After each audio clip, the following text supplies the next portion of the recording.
কদিন ধরেই নাকি রাস্তার পাশে পড়েছিল বস্তাটি। দুদিন বৃষ্টিতে মাঠঘাট জলে ভরতেই বস্তাটিও যেন ফুলে ফেপে উঠেছে।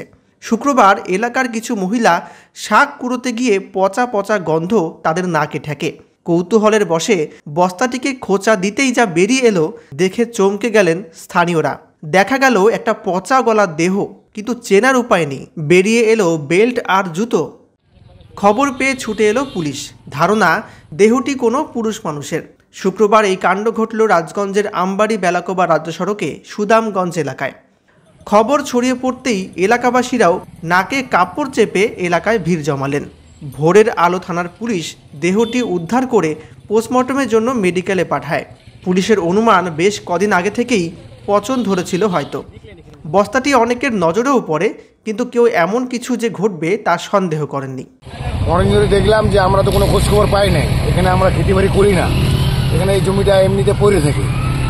তো আজকে যখন কি বর্ষা হওয়ার কালকে বৃষ্টি হওয়াতে দেখলাম যে বস্তাটা উপরে ভাইসে উঠছে।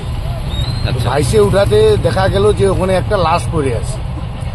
লাশের কোনো ইসে নাই, কোনো চিহ্ন নাই। কিসের লাশ? মানুষের লাশ। এখন কি করে চিনবো আমিও না চিনতে পারছি, না অন্য কেউ চিনতে পারছি। দেখলাম যে উঠানো হয়েছে বস্তাটা, সব গলে পড়তেছে মাংস। পুলিশ আসছিল? পুলিশ আসছিল। পুলিশ আসার পরে এই যে ডেড বডিটা নিয়ে গেল। বডি নিয়ে গেছে? বডি নিয়ে গেছে। কি আছে সেটা বোঝা যাচ্ছে না।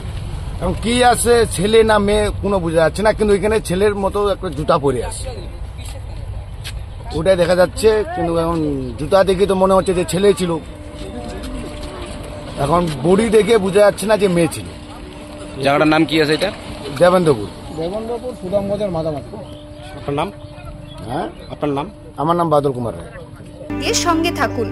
খবর বা ছবি পাঠান আমাদের হোয়াটসঅ্যাপ নম্বর 8250955518 এ। আপনার সহযোগিতা ও ভালোবাসাই আমাদের উৎসাহিত করবে। ধন্যবাদ।